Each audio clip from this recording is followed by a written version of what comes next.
Tasya Jnananjanashalakaya Chakshurunmilitam Yena Tasmai Shri Gurave Namaha Shri Chaitanya Manobhishtam Sthapitam Yena Bhutale Swayam Rupakadamahyam Dadati Supadantikam Vandeham Shri Guroho Shri Yutapadakamalam Shri Gurun Vaishnavamsha Shri Sagrajatam Sahagana Raghunathanvitam Tam Sajivam Sadvaitam Savadutam Parijana Sahitam Krishna Chaitanya Devam Shri Radha Krishna Padan Sahagana Lalita Shri Vishakhanvitam He Krishna Karuna Sindho Dinabandhu Jagatpate Gopesha Gopika Kanta Radha Kanta Namostute Tapta Kanchana Gaurangi Radhe Vrindavaneshwari Vrishabhanusute Devi Pranamami Haripriye Panchakalpatarubhyascha Kripa Sindhubhyevacha Patitanam Pavanebhyo Vaishvebhyo Namo Namah Jai Sri Krishna Chaitanya Prabhu Nityananda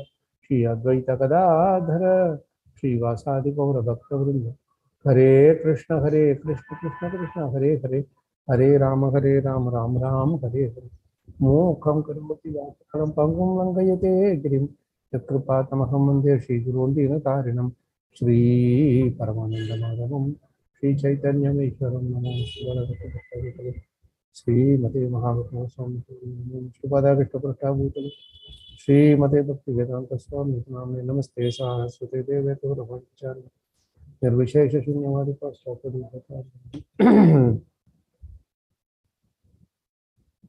Hare Krishna Prabhu's Mataji's Dandat Pranam. Thank you for joining in today.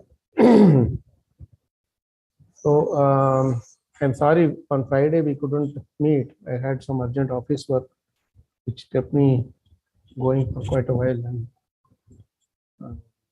I had to skip on Friday. So, we will continue where we left on that Thursday that we left on. There are a couple of points which we discussed there, which we will also take it up. But I had asked some question about this. Why is this word implicate is being used, and how it is related to the next shloka, right? We had asked a question on that. Did anybody think over it? Meditate on that particular point. If not, we can discuss that a little later also. I have a few other points which I thought will be useful to extract more nectar from this particular chapter. One of the things which we did discuss about one of the important points, if you remember, is that even in your deep study, the important thing is to keep asking questions and connecting things. Why Prabhupada is saying like this? Why Prithu Maharaj is saying? Why Brahma is advising like this? Normal advice is for the one who is mischievous should be stopped. Why here the thing is other way around, etc., etc. All those kind of questions, should come.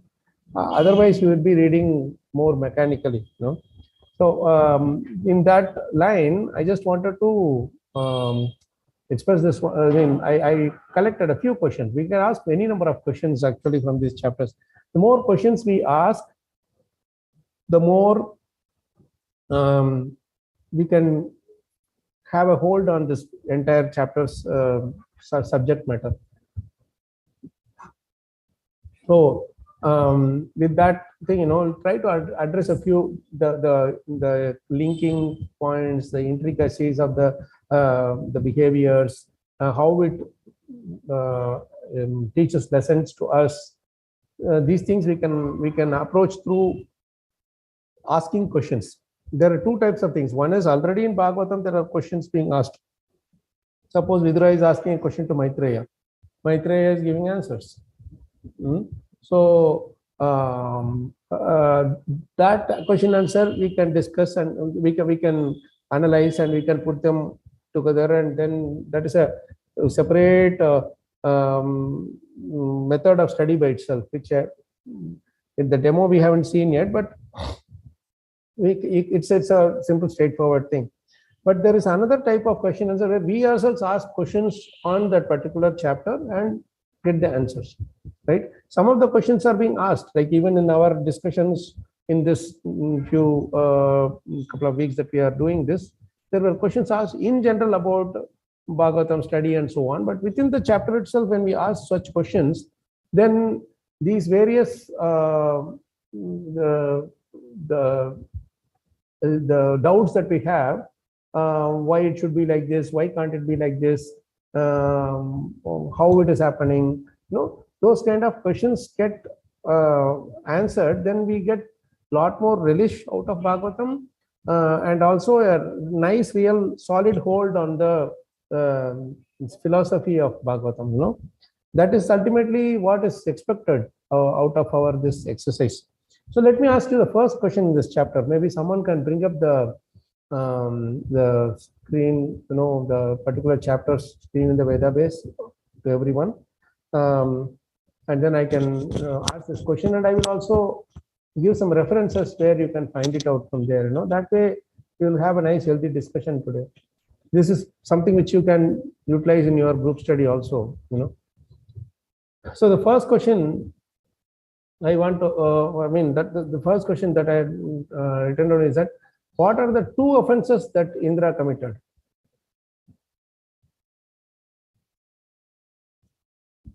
We are talking about 4th canto, 19th chapter, the same chapter, which we are discussing on our deep study thing. If you can bring it up. So, if I have to ask you this question, did Indra, how many offenses did Indra commit? Most of us will say one offense, isn't it? What is that one offense that normally we say? Yes, he stole the horse from Prithu Maharaj's sacrifice. But actually he committed two offenses.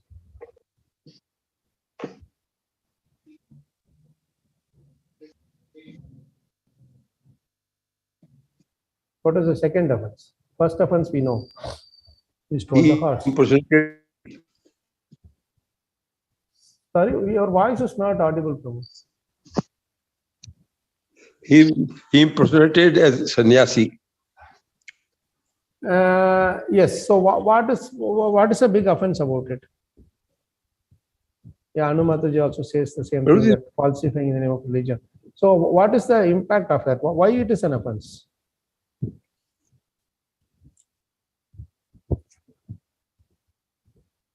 Prabhuji, in Bhagavad-gita it is said, na, jo what yad acharati Shrestha, common people will follow it. So yes, people will make it an example. Yes, yes.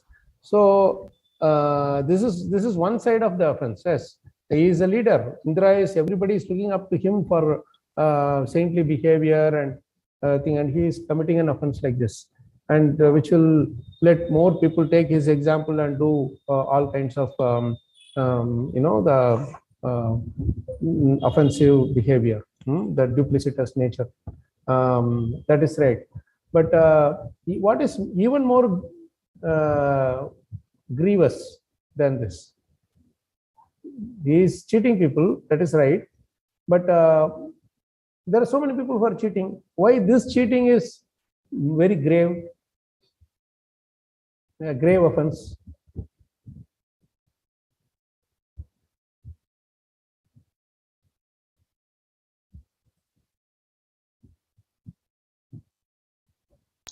Because Maharaj Prithu was doing this for the welfare of the common people, right?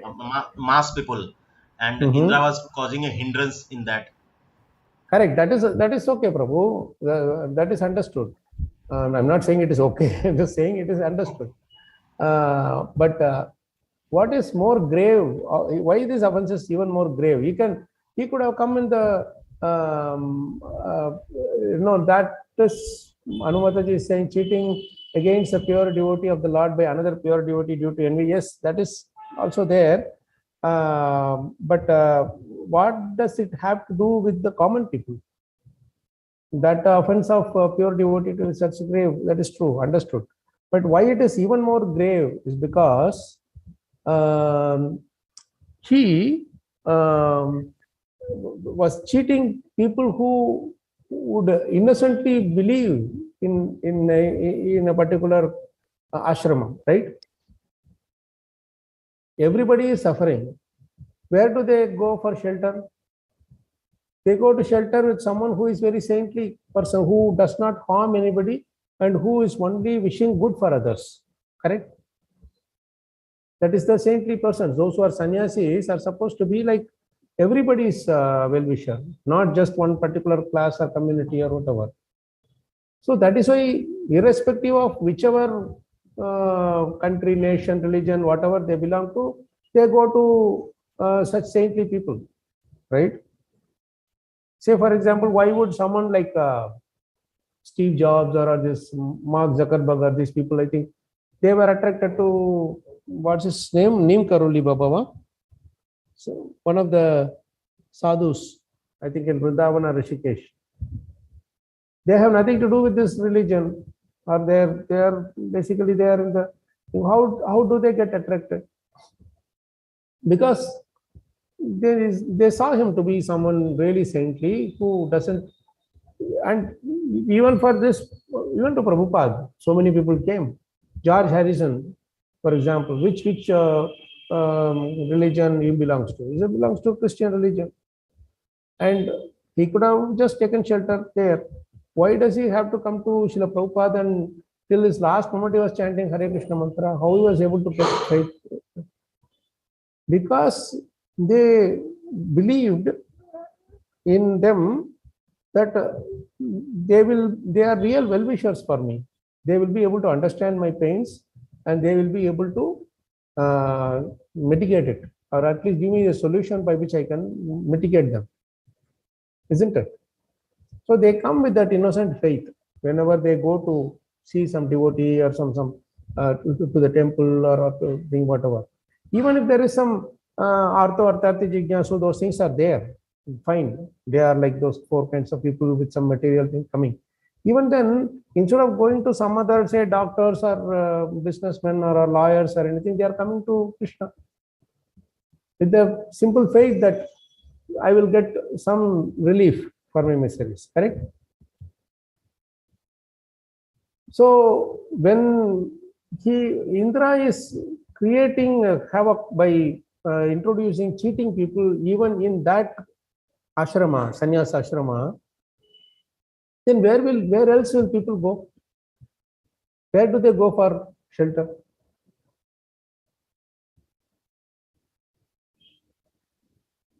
That is why it is a grave offense. Cheating a pure devotee, everybody does. That always happens. Krishna may not take it lightly. That is another thing. But this is even more grave of this offense, because you are cheating someone who is coming to you for shelter unconditionally. The general mass of people I'm talking about. You are creating such fake sannyas methods, wherein there is every opportunity for people to doubt even a genuine person. If only this cheating sannyas ashramas were not there, so many more people would have been attracted to pure devotees like Srila Prabhupada. And even now, so many people can throng our temples or our things, because we are giving the highest philosophy. The best philosophy for all of us to practice and inculcate in our lives. But even in that, when you introduce this adulteration, then there is no shelter for suffering mass, isn't it? And that is the grave sin. And that is why Brahma asked Prithu Maharaj to stop. Because Indra has caught up, Indra has caught himself up in a loop of this whirlpool of at any cost, how many ever fake forms I should take, sannyas forms I should take, I will take to make sure that Prithu Maharaj doesn't complete his 100 sacrifice. That much he was completely absorbed.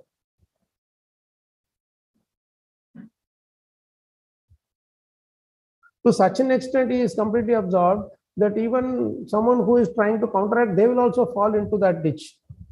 And that is why Brahma is asking Pruthi Maharaj to stop. You please stop. This person will keep on creating more and more. He has gone to such an extent that he will not be ready to listen to anybody.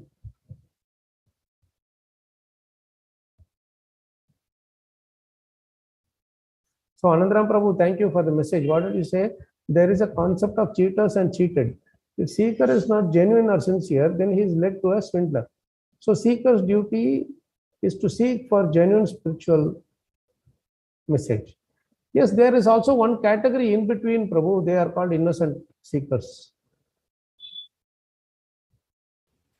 There are even those. Even the concept is said, you should have some whatever you can call it as pious karma or some genuineness. Then only you will be leaded. Otherwise, how can we be led to a genuine sadhu? But Prabhu, in Kali Yuga, that is not always true, Prabhu. How much of piety, what do you call it? You can expect from people. Why there are so many gurus who have got so many disciples and they are not bona fide, and still so many people get attracted to them, is because they are looking for cheap solution, sometimes even innocent people can be guided to such direction. They may not be always looking for cheap this thing. They just don't know. They might be led to this thing by someone who is already into it, whatever, who believes that is the ultimate thing. We also have reached to this maybe after many births, but at the same time, through some devotee, we have got in touch with ISKCON and ISKCON. Even those who have come to ISKCON, not everybody, to be honest, right? Correct. Not everybody. Again, everybody will not be delivering the pure message. They may be. Even this fake sannyas thing is applicable even within our this thing. In the name of taking a sannyas thing or sadhu form within our Hare Krishna movement, also there are people who can cheat. Yes, Prabhuji. And there are innocent people. Also, the test of time is also there. Test of time also there. Somebody who has been a stalwart personality over the years, after some time, a devotee can fall in the standards.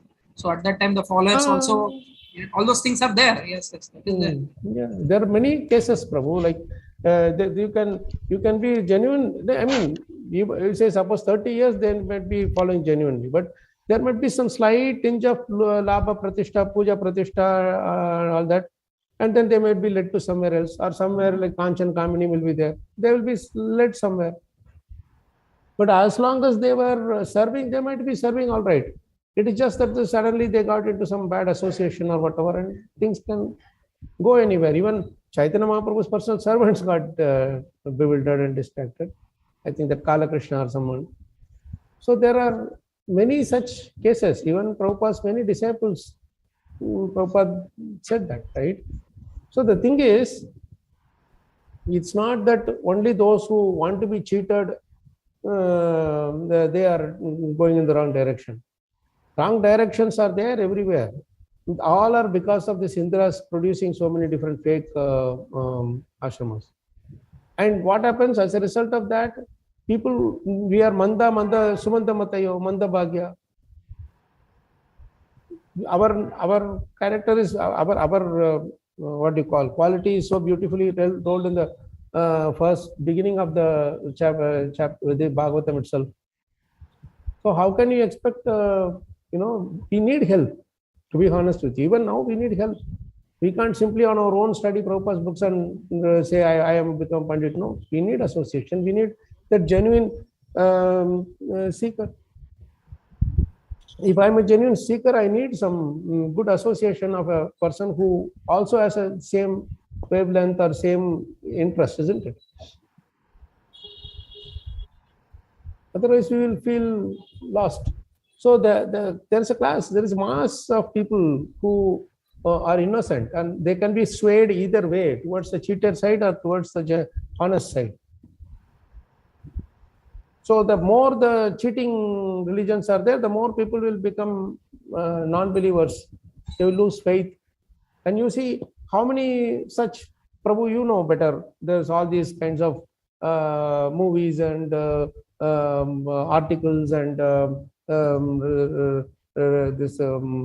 so many different things are coming. Like last week also, there is someone calling about Mother Kali as something, and there is no one could do anything about it, right? So why? Because there are people who have created these false things, and the others take that as an excuse for not doing devotional service, not coming to the spiritual path. And this is all a creation of Indra's that offense. He could have taken a Shudra form or a Vaishya form or something else, and a king form or whatever, and then come and stolen. That would not have created so much of a thing. But taking the form of a sannyasi, because that place, that is the only thing that he could do. Because those who were there, they were all very honest and very powerful. Prithu Maharaj, his son, and the sages, the priests who were doing the yajna, they are all very clever. They would not let Indra escape with the horse in the form of a Vaishya, Shudra, or a thing. Only through a saintly person's form they could be desisted. That is why he took that form. But that should not have been done in the first place. And this is the second great offense. You're right, Prabhu. Sincere devotees should preach strongly, and they can rescue and bring them to Srila Prabhupada, which is true. But we have limitations too. No? When we go to preach, there are so many ways we will get the obstruction. People will ask questions. How can I believe in you? What is the guarantee you can give me? They will ask like that. So how do we do? How can we handle this? We have to be humble. We have to accept the reality. We have to accept the fact that so many fake things have come already and they have cheated people, and we can't claim ourselves to be like the purest form of this thing. The only thing we can do is purify ourselves, purify our motive, purify our sadhana, purify our actions and everything, and let Krishna take control of the situation. In whatever way he directs us, let's go. Prabhupada, when he was doing the preaching also, there were so many fake people around. But how was Prabhupada able to outshine all of those fake people and establish himself as one of the world spiritual leader? Because he completely depended on Krishna and his Guru Maharaj. He did his job, and he was completely dependent on him. And he knew the limitations. People will not believe in him. So he put across the right arguments. And for that, what he had to do, he thoroughly studied all the Shastras. And he has completely, it was like whatever, like the walnut or something that is in your hand, inside the hand. Like that, he held the complete tattva in his hand. That's why he was not just a scholar of our Vedic Shastras, very Vedic tattvas alone. He could argue against any of the other philosophies of the Socrates, and so many. You know that book, right? Dialectic Spiritualism. That is one of the best books in which he argues everything about Saint Francis's philosophies like this. This part is correct, this part is not correct. Like this, to that extent, he could discuss threadbare. Unfortunately, that book is not so much in circulation.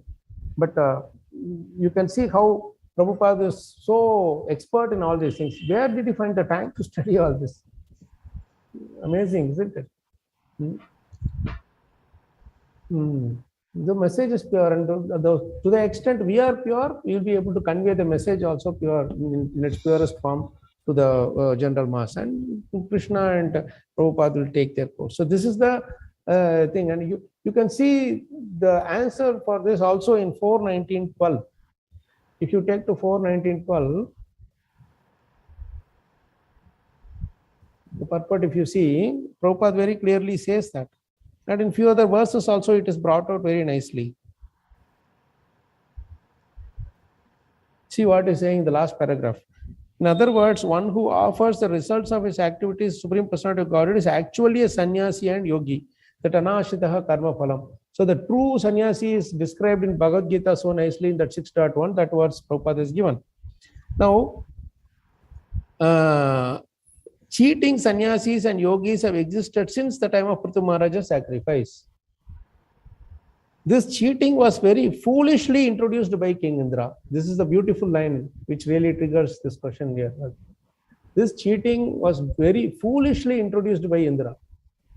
He didn't, foolishly means what? He was not far-sighted. He was not looking ahead and say, oh, if I introduce this false sannyas vesh now, in the future people will take advantage of this and do all they'll become miscreants. This is why leaders are supposed to have a far-sighted vision. And as a leader, King Indra failed in this situation here. He didn't have the far-sightedness when he was doing this nonsense. So this cheating was very foolishly introduced by Indra. He was foolish. He was not acting as per what he was, how he was supposed to act. In some ages, such cheating is very prominent, and in other ages, not so prominent. It is a duty of a, see, this is where Prabhupada is so beautifully saying. It is a duty of a sannyasi to be very cautious because, as stated by Lord Chaitanya, sannyasira alpa chidra sarva loka gai. A little spot in the sannyasi's character will be magnified by the public. Everybody will talk about that one small thing. Therefore, unless one is very sincere and serious, he should not take up the order of sannyas. One should not use this order as a means to cheat the public. It is better not to take up sannyas in this age of Kali because provocations are very strong in this age. Only a very exalted person, advanced in spiritual understanding, should attempt to take up sannyas. One should not adopt this order as a means of livelihood or for some material. Because how strong these words are. How strong these words are. Amazing. Prabhupada is so amazing. That is why he is a perfect, pure devotee. He was a sannyasi while writing these words. And he in front of his eyes, so many of his disciples who were given the sannyas order left and got deviated and went away. And he is writing not only here, even in Gajendra's chapter, he will write the very beautiful purport. When Gajendra is fighting, the last moment is fighting with the crocodile, Prabhupada will write a beautiful purport there. Yes, Anandaram Prabhu. How much is the difference of standards between brahmacharya ashram and sannyas ashram? Like the previous Vedic dharma, there was brahmacharya ashram, then grahastha, vanaprastha, and sannyas. But now in ISKCON established our brahmacharis slowly and steadily. Maybe one point of time they may be considered for sannyas. So what is the difference? Sorry, what is that, Prabhu? Brahmachari, slow and steadily? What did you say? Like in the previous ages, the Varnashram Dharma was Brahmacharya, then Grahastha, Vanaprastha, Sannyas. Or some Brahmacharis would stay celibate and they would continue. Now in the present day ISKCON, we have a direct Brahmacharya Ashram, and that Brahmacharya Ashram mostly go towards Sannyas. No, even Grahasthas take up Sannyas. Like we have so many examples. Even within ISKCON, like for example, Badrinarayan Prabhu, Prabhupada disciple, very senior disciple. He was a Grahastha, and then he took sannyas after the age of 65, whatever. So is this happening even in the present last 20-30 years in ISKCON? Even last 20 years? Yeah. So either of the way, I want to know is like how much is the difference in the standards for a brahmachari and sannyas, like, or is it the same mood they carry? Well, Prabhu, standards are it changes over time. Like earlier, at whatever age it may be, they were giving the sannyas, but then as Prabhupada says here, the provocations are very strong. So when things are not going in the right direction, then the GBC change their limits, and they said beyond 55 or 50-55 only they are supposed to apply for this thing. Like that, there were many things being brought up. And as such, if you see Panchoshadam Vanam Gachet, that is there.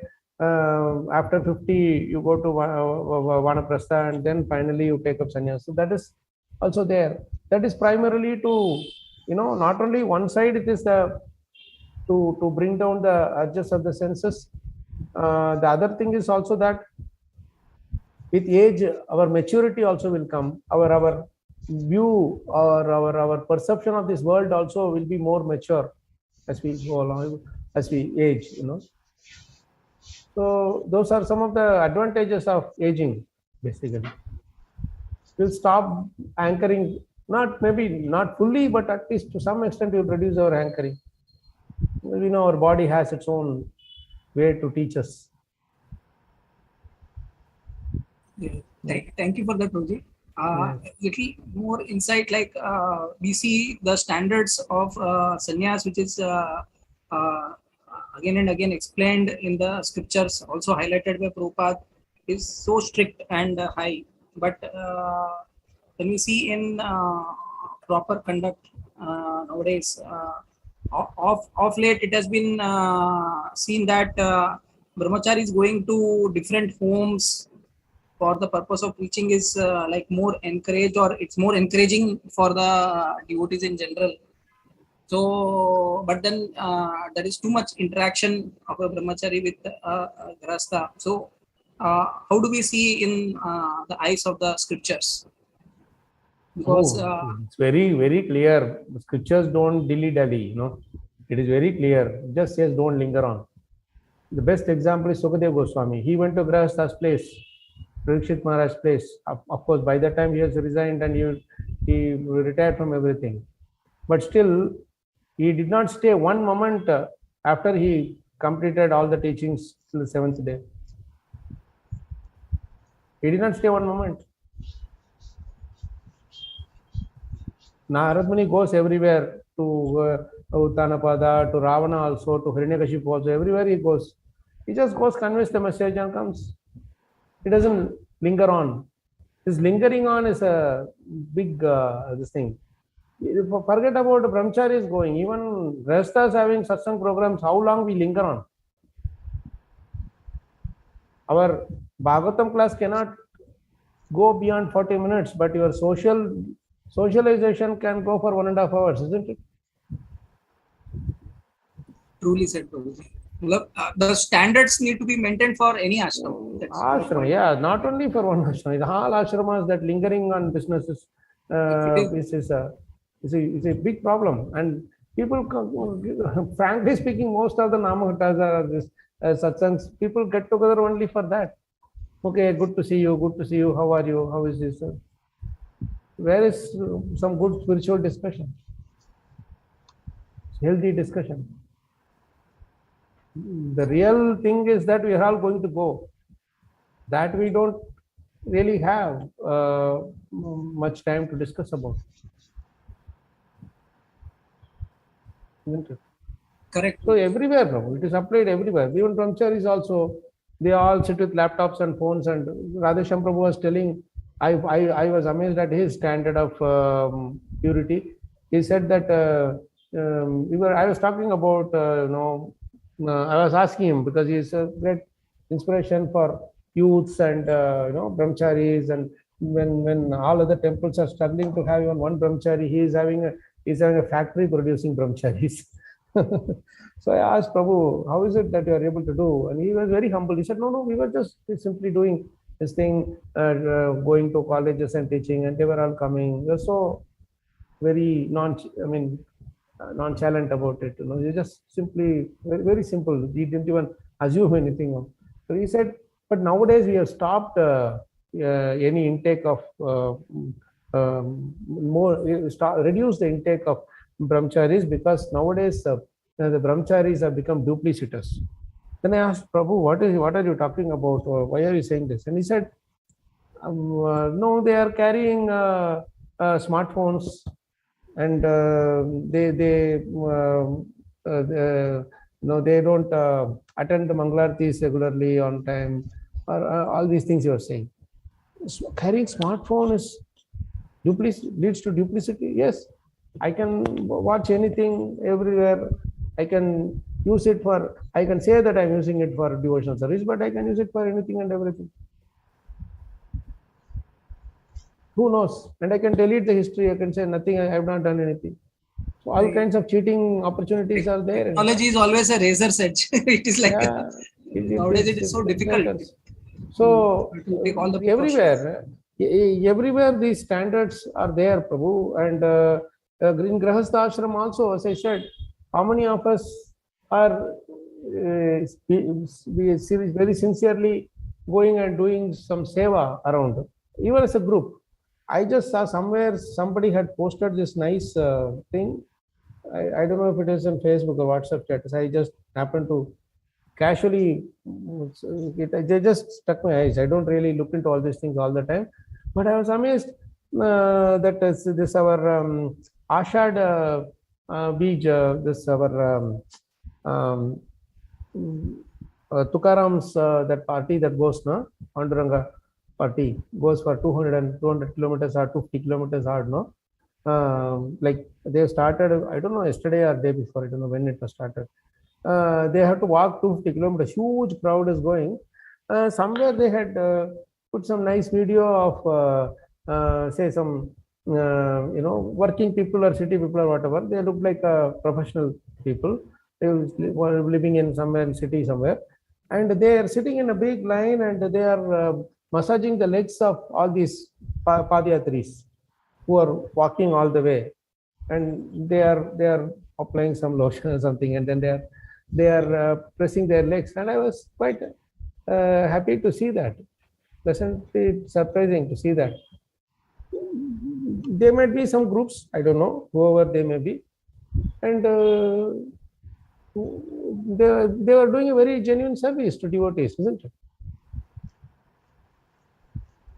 So we can do such things also as a group of devotees, or maybe somewhere some environmental pollution is there, something where you can clean it.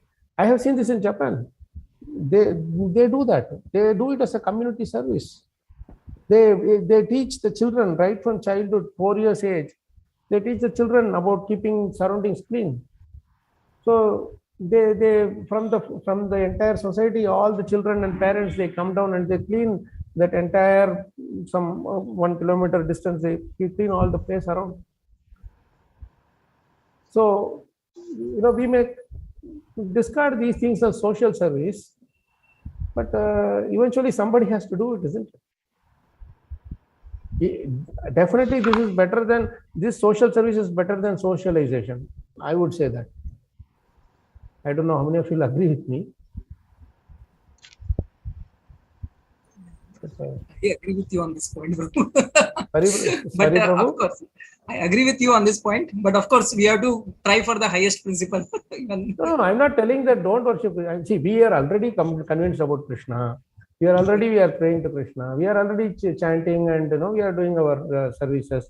So when we go out as a society, then others also will be seeing us, isn't it? Who are not aware of, or who are not come in touch with us. So they may think that you told us was very nice. Irrespective of any ashram, brahmacharya, sannyas, or even grahastha ashram, we all have to maintain that standard, yes. Which is again and again being highlighted in the scriptures. It is for our own. It will help us in our own spiritual purity also, and keep us serious, and even for others also. We should stop seeing these services as some kind of a profit solutions, thing like that. See, in Pune we have a school, isn't it? We do charge for the school, but our primary aim is not business. Our primary aim is to teach the culture to the children. Same way, Bhaktivedanta Hospital is there, for example, or in other places also there are hospitals run by devotees.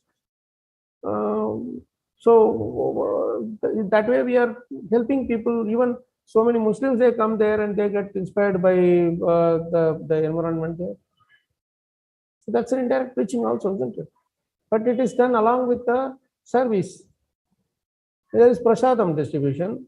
You to Govinda's restaurant, there is business there, but you give prasadam along with it. Or we do Food for Life program. So many things we are doing, isn't it? Like when Corona time, devotees were sitting and only chanting, or they were also going around and distributing prasadam to the affected people. There was big recognition for our activities there, right? Like I know Srila Prabhu and team, they were doing a wonderful seva. Pune, Bombay, everywhere there were so many nice seva. So this is very much required actually, and in order to do that, and in order to open the eyes of the public to this thing, that the wider aspect of the whole thing, we are doing all kinds of activities, but everything is centered around Krishna. We are not doing anything by ourselves. That's how we do that. If I simply keep saying that I will only worship the deity, I will only do worship, I will not do anything else, then when we are in trouble, nobody will be there to help us. Even take the example of Tukaram. He was also very generous. While he was doing worship, he was so intensely attached to Krishna. He was also very generous. Oh, Narayani Mataji is saying something. Oh, that is our devotees, huh? Yeah, mostly Prabhuji, mostly because tilak bhi lagaya hua tha. So some they of are them doing are not voluntary wearing seva. tilak. I don't know. The video which I saw. Some is like tilak and some is like from trustee or something. But every year Bhaktivedanta Hospital is going there for Ashadi Ekadashi and Kartik Ekadashi. You see, then that is. Yeah. Thank you for that, Mataji. So it goes without saying, Prabhupada has given the entire message. So, I hope that clears Anandram Prabhu. Nice question though, very nice discussion on this point. It clears a lot of our. I'm not saying I am right, I'm just saying, no, I have this understanding. So I don't, disregard something like saying this is not correct. But only thing is we should introspect ourselves, how much are we trying to approach the purity in the path. That's very important.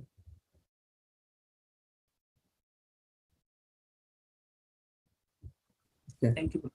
Yeah. So let's see the next question. Okay. There are 5 questions, but I don't think we'll be able to cover all of them. The other 3, maybe I'll just send it to you. You can find it out yourselves offline, So, one sec. Am I there? Are you able to hear me? Something went off. Yes, Prabhuji, you are audible. Okay. Why is Brahma reminding Prithu Maharaj about his father Vena in verse 4, 1938? What is the connection between this loka and Indra's behavior? 38. Can take out the verse and purpose.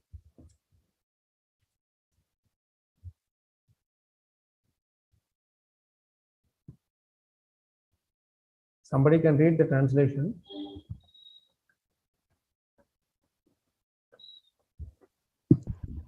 Yes, bro. O protector of the people in general, please consider the purpose of your being incarnated by Lord Vishnu. The religious principles created by Indra are but mothers of so many unwanted religions. Please therefore stop these imitations immediately. No, did we do 38, no? This is 38. Correct, only. This is 38. No, the 37 you should read, sorry. O King Prithu, son of Vena, you are the part and parcel expansion of Lord Vishnu. Due to the mischievous activities of King Vena, religious principles were almost lost. At that opportune moment, you descended as the incarnation of Lord Vishnu. Indeed, for the protection of the religious principles, you have appeared from the body of King Vena. So these 2 and 37 and 38 both are connected. So, but then why is he reminding Prithu Maharaj about his father Vena? What is the link?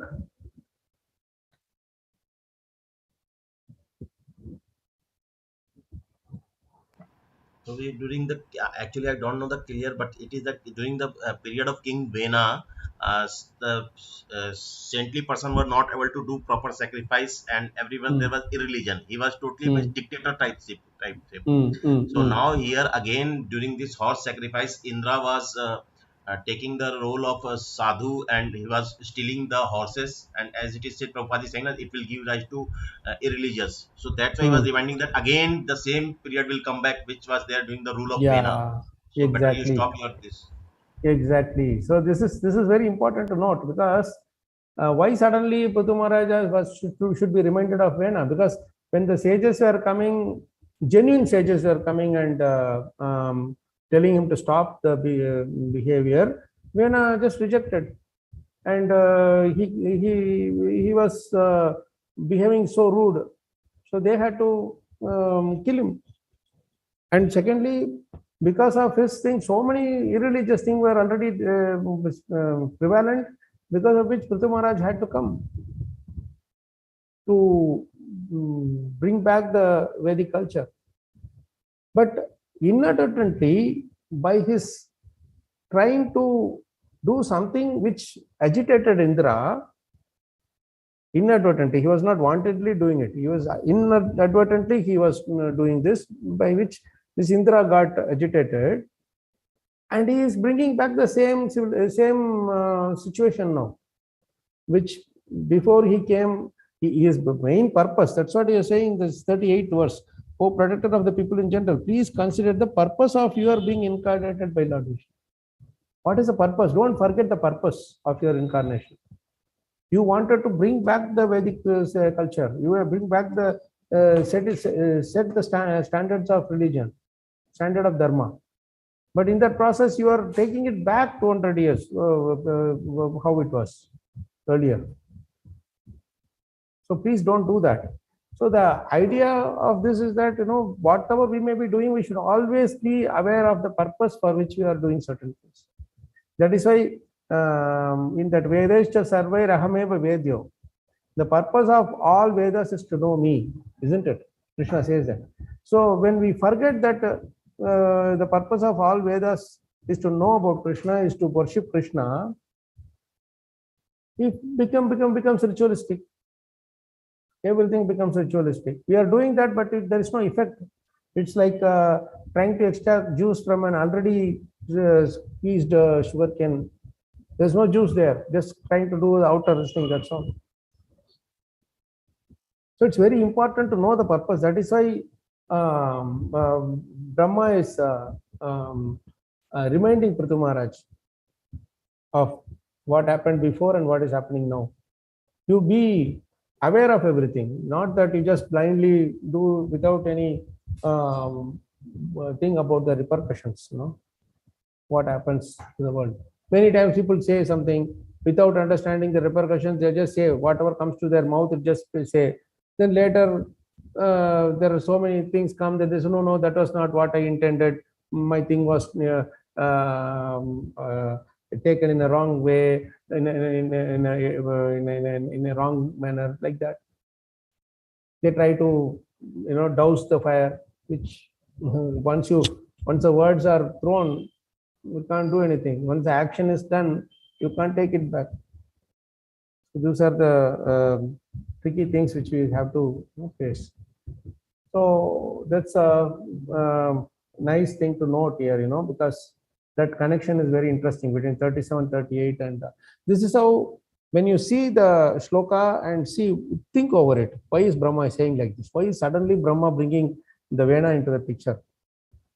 And then you see how Vena was behaving. Go back a few chapters and see how Vena was behaving. Then you will realize the purpose of this thing. And then purport will give so much more enlightenment in this. Okay, one more question. What do we learn about? Sorry, 1939. This was more 39.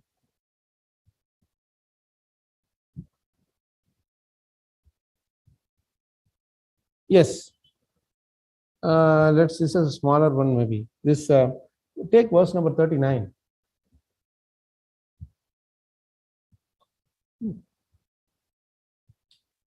Can somebody read this translation? There is no purport to it. Very interesting. I can read. Will it Prabhuji. go? Oh, go ahead, Prabhuji. Okay, text 39. The great sage Maitreya continued. When King Prithu was thus advised by the supreme teacher, Lord Brahma, he abandoned his eagerness to perform yajnas and with great affection concluded a peace with King Indra. So, is very important word, that is, he had a lot of eagerness to complete the yajna, 100 yajnas. But then it was stopped, he didn't have any repentance. Rather, because he was so much obedient to the elders, that as soon as Brahma told this thing, he stopped without any, what is that word? Without cribbing and all that. Now, great affection. Mm-hmm. This is very important. Thank you, Sachindan Prabhu. I was about to, the main question is around that. How can he turn that that momentary anger or envy into great affection? And look at the word that is used in the Sanskrit for affection. It's a beautiful word. He concludes a piece with Indra. Vatsalyam. So why is Vatsalyam being used here? Because of his affectionate relationship with Brahma. Mm-hmm. Vatsalya. It's like a parent forgives the child. And Yes, Vatsalyam here is Prithu Maharaj is behaving like a mother to the child who is Indra.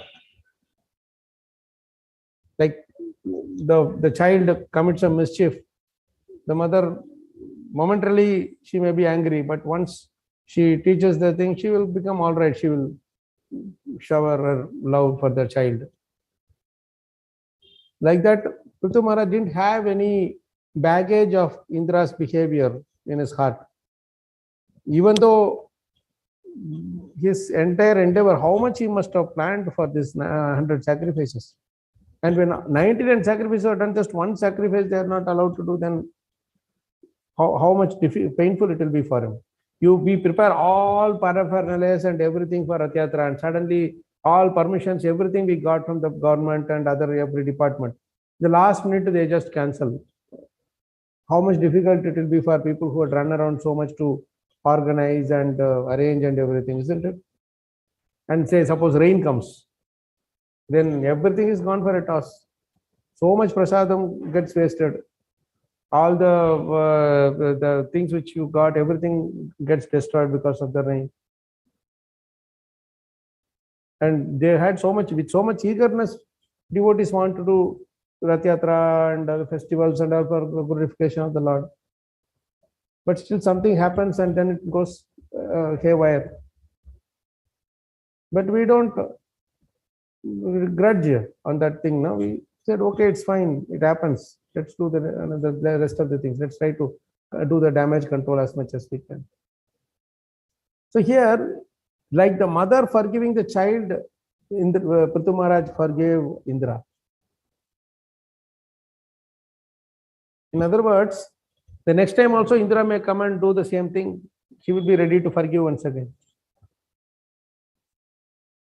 If I am like stranger, if I have to forgive, I will only forgive once or maximum, and then other time I will ask him, don't you have sense? Already I forgiven you once, why are you doing it again? But mother will not do that with the child, isn't it? She may beat, she may child, but then the relationship doesn't go away. The bandha that doesn't go away, isn't it? So that is why this word Vatsalyam is very interesting. Right? This is the lesson we can learn from Prithu Maharaj here, that if at all we have to forgive somebody, we should do it like how the mothers do to the child, or fathers do to the child, the parents, Vatsalyam. With love, not just with grudge. Lovingly, okay, you are my brother, you are like my brother, so it happens. You have this thing, you may think something about me, but I am okay, I will forgive you, don't worry. And I will continue to love you in the same way as I was loving you before you were this act, this you did. this offense you did. Probably Indra did it once and then did it twice. If Indra would have done this again and again, say 10, 15 times, would Maharaj Prithu do the same thing? Would he be able to forgive and have a great affection? That is the rule, Mataji. Even in Christianity, Christ once said that I am willing to forgive this person 999 times also. Anytime he commits offense, I will keep forgiving. This is why my Guru Maharaj gave a golden rule that you should remember 2 F's in your life. One is forgive and another is forget. So why forget? Are you supposed to forget the situation which led to this our anger or whatever? Yes, that is true. But the another forget is you forget the fact that you have forgiven. Otherwise, I'll keep remembering, oh, I forgave you yesterday only. You are doing the same again. I forgave 4 times, still you are doing the same thing. And today one day I was reading in my regular study, there's a beautiful verse in Parashurama's chapter where Jamadagni gives an amazing instruction to Lord Parshuram. It's a very beautiful 2 slokas.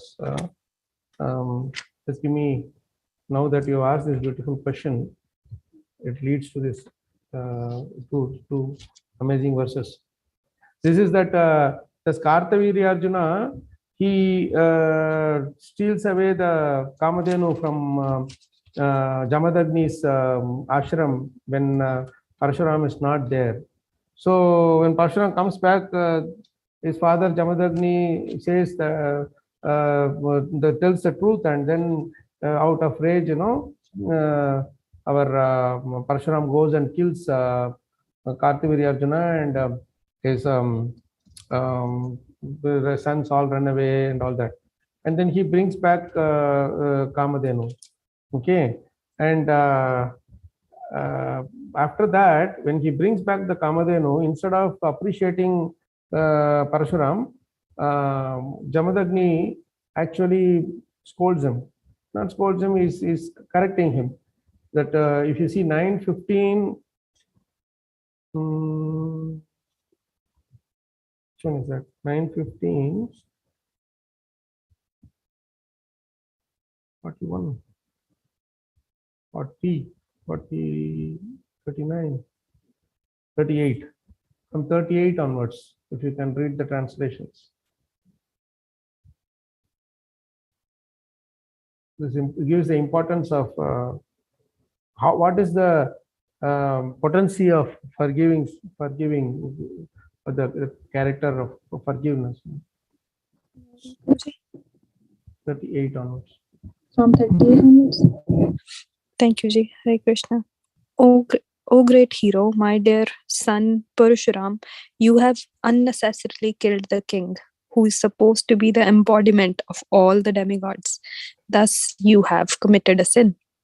See, even though this person has done such a heinous act, this Kartaviri Arjuna, still Jamadagni is appreciating him for the position of the king, is that is embodiment of all the demigods. That's the wide heart of Jamadagni, And now he is chastising his son. Please read the next few. My dear son, we are all Brahmanas and have become worshipable for the people in general because of our quality of forgiveness. It is because of this quality that Lord Brahma, the supreme spiritual master of this universe, have achieved his post. See, this is the power of forgiveness. Brahma went all the way from normal jiva all the way up to the position of governing the entire material world because of this one quality of forgiveness.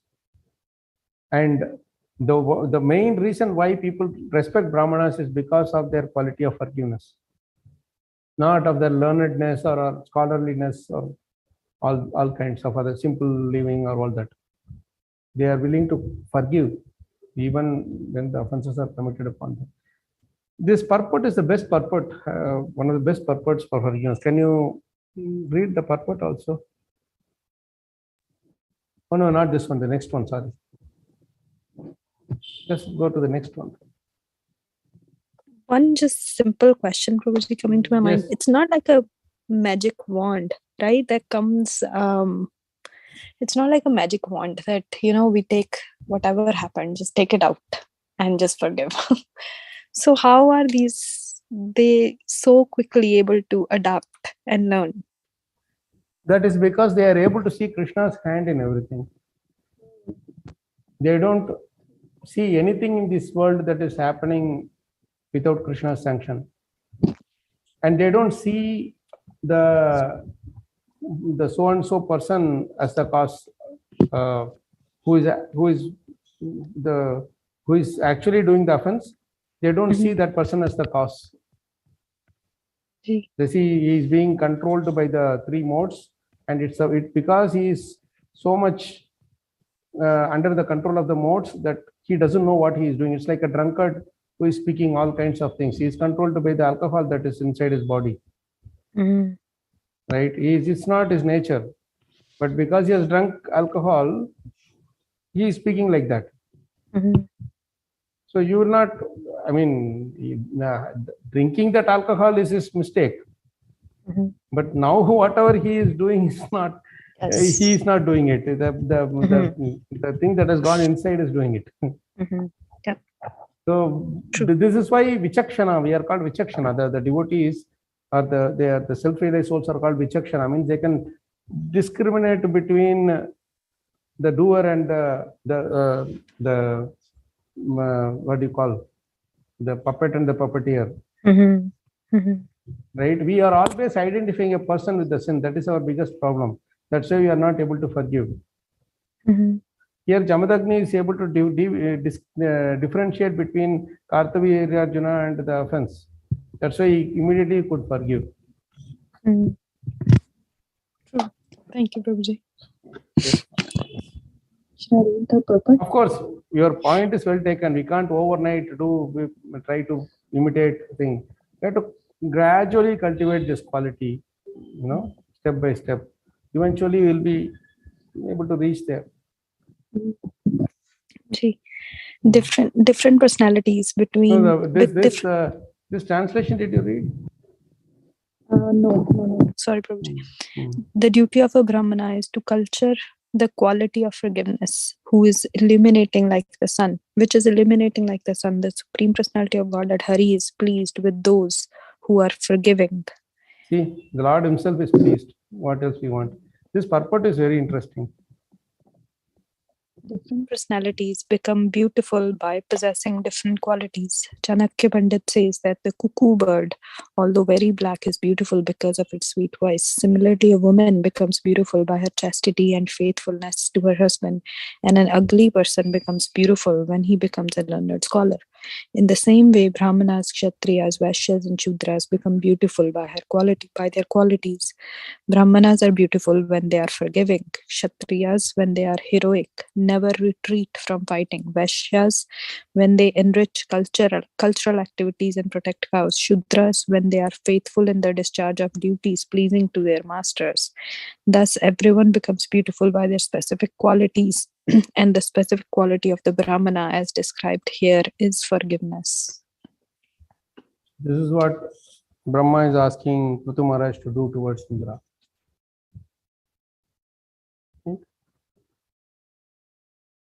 Okay, I have one more question, but we won't have time to. Two more questions. I won't have time to do it now, but you can probably take it offline and do it at your own pace.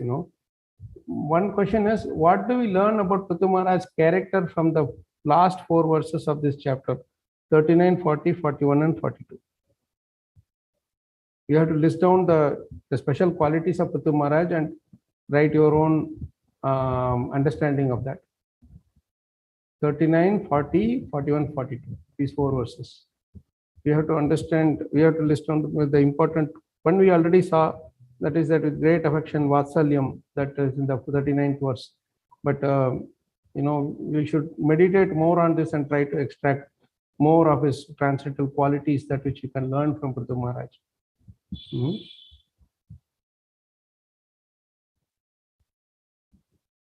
And the other question is about what is the connection between envy and competition? This is something which we should take it from verse 4, 1935, and try to meditate deeper on it and see how these two are connected, how one leads to the other, or connected with each other. 4, 1935. In that purport, Prabhupada writes nicely about this competition. And as a reference, in Hare first Hare canto- Krishna, Prabhuji. Yes, Sorry. Mataji. Prabhuji, can you repeat this question, the last one? What is the connection between envy and competition? How are they related? And for this, there are two, at least two I can say, but there are many other references of Prabhupada's purports and other places. But at least the two places where we can meditate on these is Bhagavatam 1:1-2 and this verse 4, 1935. These two, at least, those who can look into more shlokas and come up with no additional understanding, deeper understanding of this thing. That is because competition is prevalent everywhere, even within devotees group, the competitions exist. And while on one side, Prabhupada himself encouraged it as a healthy situation for more acts, but slightest of this thing, it can lead to some, the envy can be there. So how do we balance it, or as someone said earlier, for another thing, the razor's edge. So how do we confront it, this quality? So that's one thing. So these are some questions that which I could look into. You can by your studies you can also look into things. So you form your study based on questions and the relevant answers that you might be able to get from the from your study. So that will be very useful. And this is one of the important aspects of our the deep study thing. I just thought I will share that few points. Any questions, comments? Maybe tomorrow we'll probably try to end the session, this entire this seminar. Krishna willing. If there are questions, I would request devotees to record your questions and come up. Anandaram Prabhu and Madhusev Prabhu may be in your group. You can inform if devotees want to prepare some questions in the sense not on the subject in this chapter, but I'm saying in general, any questions based on what we have discussed so far. There are a few other things which could be covered, but those are self-explanatory. I will, when I am sharing the entire content material, you will be able to do the other things, study through the other ones. If you have any questions on those uncovered topics, you can always feel free to ask me. So other than that, maybe one or two questions if devotees have now, we can do, or we can stop here also. I think. Yes, if devotees have one or two questions, you can take it.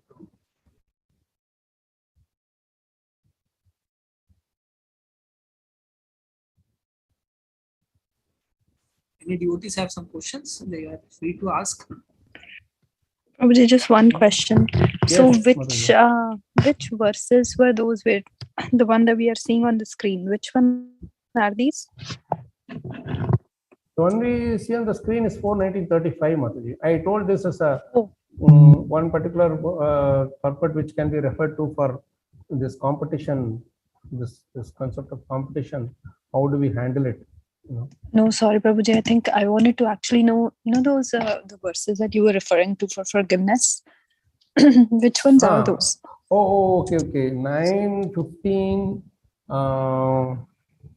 40 onwards. 40 onwards. 39 or 40? 1 minute.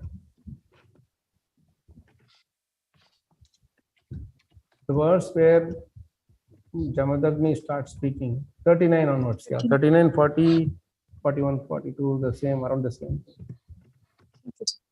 Thank you so much, 38%. Prabhuji. Thank you. Thank you.